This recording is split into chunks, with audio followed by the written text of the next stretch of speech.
guys, what's up? It's Jacoby. Welcome back to my channel. So in today's video, I'm gonna tell you guys the different levels of college volleyball because I know there's a lot of confusion around it, so I'm here to clear it up. So let's start with Division 3. I have my notes on my phone. So Division 3, I played Division 3 volleyball my first 2 years, by the way. They don't give any athletic scholarships out, so all the scholarship money, you're gonna have to be depending on your academic prowess essentially, so have good grades. But yeah, D3 gives no athletic scholarships, so that was kind of a con for me, obviously. So D3 teams, they typically have hit or miss gear. Like for my school that I went to, it was definitely a miss. The gear was very bad. You see some D3 schools that have like bomb gear, like it's insane. So it really depends on the kind of funding they have and the resources. But keep in mind that with a Division 3 school, there's typically less money in the budget compared to a Division 1 school. And they get way less press, way less sponsorships, way less deals, like stuff like that. Like the money is just really not coming in. So they're really self-generated. So I would honestly suggest D3 for someone who doesn't want to commit a lot of time to volleyball. Like they want to play volleyball, but they also just want to have a life. Like you're more of a student than you are an athlete at the Division 3 level in some cases. Now, obviously you have like the top D3 teams, like they're like basically like a Division 1 school, right? But typically, like it's really good for people who want balance, like social life, school, and volleyball. Like you can kind of have it all. D3 is for you. There's always a balance that comes to being a student athlete, and there's sleep, social life, volleyball, and studying. You cannot have all four, obviously, because it's a triangle. So you gotta pick which one's gonna go out the window, and usually that is social life. So sorry about that. But if you're at the D3 level, you can honestly have all four. So it's kind of a square at that point. Division 2 schools are typically a little bit larger than D3 schools. They have like more student population, their budget's a little bit bigger. And honestly, Division 2 schools are sometimes just as good as D1 schools. Like they're just smaller, and they give out a lot of partial scholarships rather than full scholarships, and we'll get into that later. But partial scholarships, like they can give more people more athletic money rather than just giving like a couple people a full scholarship and the rest are just walk-ons. D2 schools have very solid competition. Like these girls are very good. These are sometimes just Division 1 players who just didn't want to go D1 and commit all that time, so they wanted to have a little bit more balance, so they went down to D2. And of course, it's a bit more time consuming than the Division 3 level. Like you probably travel more because you have more money to travel, and also like the gear is pretty fire at the D2 level, I would say. Like they have a lot of nice things, and their facilities are typically very nice. Like D2 schools are definitely on the rise. So if you want like a super high level competition, but you also don't want to commit literally all of your time to volleyball and you want a little bit more balance, I would go with the D2 route. But keep in mind that once again, like volleyball can be very overwhelming. It depends on how you handle it, but D2 is a good medium. Like that is very, very solid in my opinion. Next, we have D1, the one everyone's wondering about. D1 is like the most glamorized level of volleyball, college volleyball that there is. The gear is absolutely insane, but it's because D1 schools have all the money, the funding, the sponsorships, all the athletic department backing that all goes to Division 1 schools. They have pretty much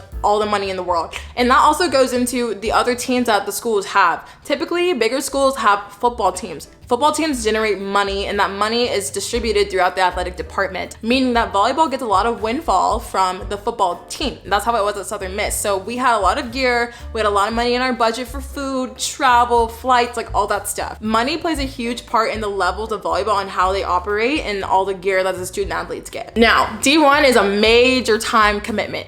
Huge time commitment. Like, will you have time to study? Probably not. Sleep? Definitely not. Like, basically what I had to do, like, we were on the road all the time. We were flying all over the country, busing all over the country. Like, the study time that I had was in the airport, on the plane, on the bus. Like, it was never like traditional, like, oh, I'm gonna go to the library. No, I didn't have time for that. And also, social life, forget about it. I'm so sorry. Like, people are like, oh, you can have it. No, you can't. Even in the off season, you are required just to be there all the freaking time. Summer, forget about it. You maybe have a month off in the summer and then you have to come back. Like school ends in May, you gotta be back July 1st. You know, like you maybe have 1 month off. So your social life basically becomes your teammates, which it can be fun, but it's like, dang, like we're having our social time at practice. Now, on the flip side of that, if you love to travel, you'll be like, yay, like this is so much fun. Like I thought that was really fun, like being in Colorado and Texas and Florida. I was like, oh my gosh, this is so much fun. So travel is fun. It's just sometimes, you know, college can be demanding, the academics are hard, and being on the road all the time is stressful. Now let's get into the NAIA. And the NAIA is basically like, it's a separate entity rather than NCAA schools. It's like the NAIA. So it's a separate entity from the NCAA. And essentially like these schools are very, very much smaller, a little more like off the map places. Like I played NAIA volleyball once I was not eligible to play in the NCAA anymore. And that's typically what happens. People who are not eligible in the NCAA anymore typically go play in the NAIA. Like, I already played at the Division 3 level and I played at the Division 1 level. So I couldn't transfer out to another NCAA school because that would have been my second transfer and that is not allowed. So I had to play at an NAIA school. So those are the typical, like typically like the players will trickle down to the NAIA. And also NAIA competition is like so all over the place. Like the team can be like freaking amazing or they could be like really bad. Also, the NAIA has a bunch of international players. I don't know why that is. I just noticed that there's a lot of international players in the NAIA. Honestly, there's less rules and regulations in the NAIA than there is in the NCAA. So that being said, take that as you will. The gear is definitely hit or miss. It really depends on your school, the funding, and stuff like that. I would say my NAIA school's gear was pretty good. Like it was, I mean, yeah, I had no problem with it, to be honest. And then lastly, we have junior college. So this is like when you go to community college out of high school rather than a four-year school. And all four-year schools are NAIA or NCAA. And JUCO schools can be very, very good because those people who go the JUCO route, typically maybe they just want more time to develop their skills, or they just don't feel ready to go to college, or they want to get their prerequisite classes out of the way in a more financially effective way rather than going straight to a four-year school. Anything and everything happens at JUCO, and people will go to JUCO for many different reasons, but I honestly have no problem with community college or JUCO. I think it's a great option, especially if you want to develop more and you just don't feel ready to go to a four-year school, or maybe you don't have the money or the grades. You can build that up and you'll have a much better chance of going to a four-year school on a full scholarship, potentially D1, if you have 2 years of community college under your belt. Like the college game is so different than high school. Being exposed to that already, like in community college, really sets you up for success when you go on to your four-year